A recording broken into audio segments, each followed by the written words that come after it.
your family has been in Acworth, actually moved to Marietta in 43, I guess, and then up to Acworth in 45.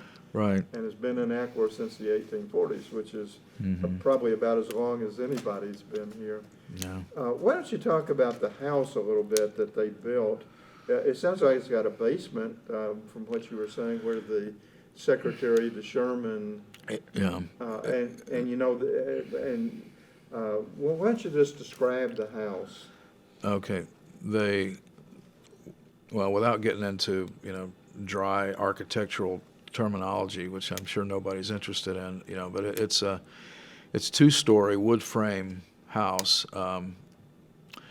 It started off, though, back in, the property where it sits was part of the 1838 Cherokee land lottery. And that plot of land, which I believe back then was 160 acres, was drawn by a man named Yearly Martin. He kept it for a few years. I don't really know exactly how many years. It wasn't much, but he probably kept it long enough to build a single pen structure there. So there was a structure on the site. Of course, when James moved in there, bought the property from him, moved his family in there. I don't know I don't know exactly when they started expanding on that single pen structure. Whether it was when Captain Lemon's father, James, moved there in 1845, or whether when James the Younger got married in 1856 and started expanding it. It was somewhere in that period, but they started coming out on all sides of that single pen structure. The original core of that house is the dining room. And I know this from looking at some of the previous owners' photographs, actually going under the house and looking at the beams it's built on. You can tell this was different than the whole rest of the house. So there's really a house before 56. Right. That's still part of the house today. Yeah, which is not uncommon. Now, the basement part of it, that didn't come along until probably the 20th century. The basement, back in the Civil War days, antebellum days, and then the war, was sitting on brick piers. It was just sitting on 2 to 2.5 foot brick piers, and you could look all the way underneath the house onto the other side. So it's a crawl space? Houses were not built like flat on the ground back then. They had to be built off the ground, or the moisture would just rot the floors. So they were built, and in the summer, air flowing underneath would help cool the house. Dogs would run under there, chickens would run. It was just a place for. But what happened was Hilton Nichols, who was the owner back in the early 20th century, he married into the Lemon family. He married Mariah Lemon, who was one of Captain James's daughters. Well, he started making improvements on that. Wait a minute. John Nichols married Mariah, and that's one of their sons was Hilton. So I missed a generation. But he got the idea that he wanted to build a basement, and Hilton, right. I think he died in early 1960s or 68 or something like that. But he was married to Grace Nichols, whose daughter Grace and Sarah died in the fire in the 1970s. That was big news around here. He had already passed away. So his widow, Grace, and his daughter, Sarah, were there at the house when the fire started. But his nickname was Jit. They called him Jit Nichols. But Grace's husband was the man who, how he did this, I don't know, because I'm trying to envision how he did this. He had to have crawled under the house, and you don't have but about that much space. So how he started digging, and I guess he had helpers carting this stuff out by the bucket, and just digging down until he had enough space to stand up or move around in, and it just kept. So the front part of the house, the big block part of the house, not the wing that goes back, but the front square part of that house has got a basement underneath it. Wow.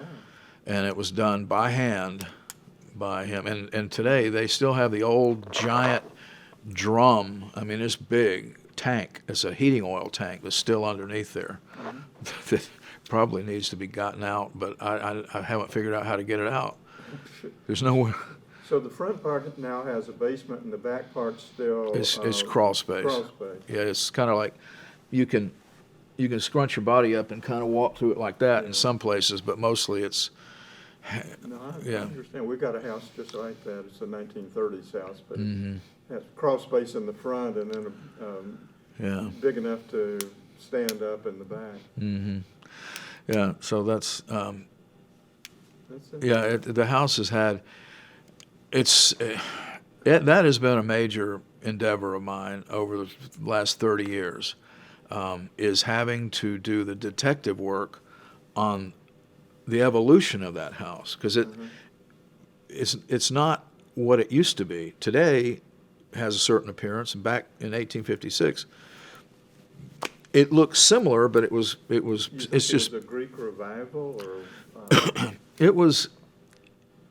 It's what I call a Carolina style Greek revival, and I just pull this name out of my own head, because I did a lot of traveling in the Carolinas, especially South Carolina and Western North Carolina and Eastern North Carolina, and there are a lot of antebellum homes in the Carolinas that don't have gable end chimneys. Where you can look at the side of a house and there's a whole chimney going up the side. Right. They're central mounted. They're interior mounted chimneys, so that the chimney can have a firebox in this room and a firebox in that room. Yeah. And one chimney can heat 4 rooms if it's a 2-story house. So that's how this house is built, with interior centrally mounted chimneys. So and I only saw that. You don't see that in Georgia very much at all. I only saw it in the Carolinas, which they came from. The family came from South Carolina. Charleston to Fishing Creek to Chester area to Anderson, which is near the Georgia line. So they just kept moving closer and closer to Georgia, and then they moved on into Decatur. But they kind of took that style with them, apparently, because I haven't seen any other house that has the same kind of chimneys. That makes a lot of sense. Yeah, it's just, it's what we call informed speculation. Yeah. Okay, so when that officer or the secretary for Sherman, he's going down into a crawl space where he carved his name. Now, what that was during the war was, that's a good question. Because it begs the question: what was the guy doing if there's no basement? See, but he's still on the ground floor. The stairs are going up like this. Well, here's the floor. Well, there's a little wall here there's a little door that allows you to go in that door, and it was like a little pantry. And so that's where it was carved. He was in that pantry. He wasn't down in the basement. Okay. There was no basement then. He was still standing on the ground floor, but hunched over in that pantry, probably looking for stuff, and just thought, I'll just carve my name.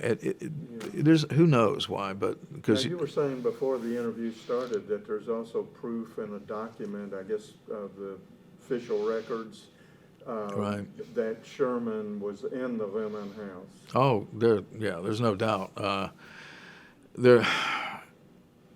I have it printed out. It's a dispatch. I believe it was dated June 8th, 1864.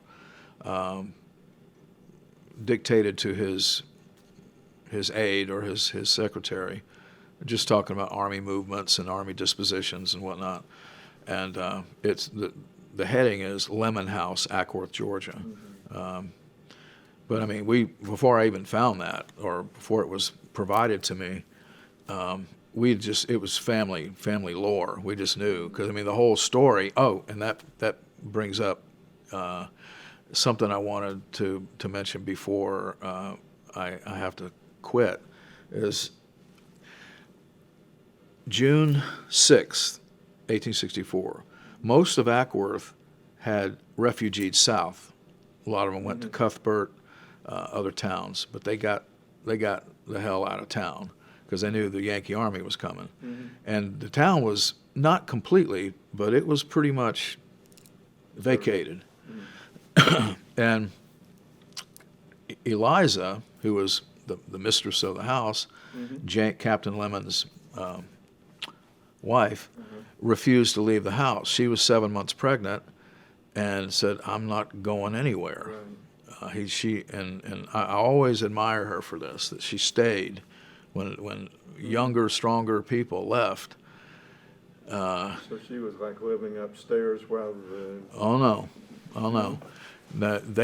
There's even a drawing. I don't know if you've seen this drawing by Theodore Davis.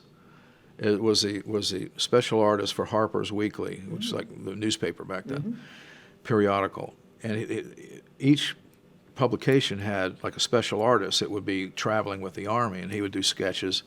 And the process was he'd do a sketch, he'd get it on a dispatch, whether it's by rider or by train or somehow back to the main office, and usually in New York, where the staff engravers, or it would go through an editor first. The editor would go and say, that's not important enough. Yeah, that's something we're going to print. And he would give these important drawings, hand-drawn drawings, to a man who does metal or wood engraving, usually metal at this point. It was steel engraving. So that guy would sit there with a drawing and copy that drawing onto a steel plate with an inscribing pen. Would and that would then be put on a roller and it would print, because they couldn't print photographs back then. Well, there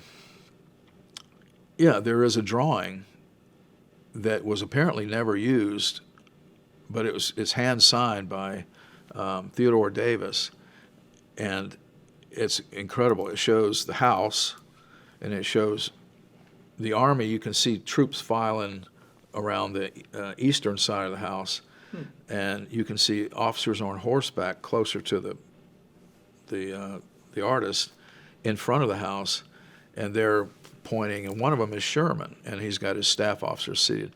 Well, in the middle background, this is the part I love of this drawing. You can see what look like civilians standing out in front of the house in the walk, and one of them is a woman.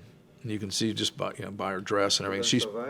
She's pointing, or she's gesturing at the officer that's coming towards her, and behind her are I think they're blacks, civilians, and one of them is a woman, black woman, holding a little girl's hand, and that's Mariah, because she was 2 to 3 years old then, just a little thing, and so what they did was they told her, "Lady," she said, "I'm not leaving," and they said, "You want to stay here, but we're taking this house over." And they forced her, and I need to mention this, by the way. In 1856, James, who later went on into the war, who was not present then, James had freed the 7 slaves that he had inherited from his father. When he got married in 1856, the house was finished in 1856, and he freed his slaves in 1856. 5 full years before the war started. It was highly unusual. It happened, but it was not a normal thing.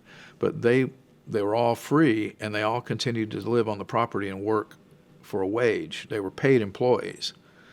So they were former slaves, but they were free.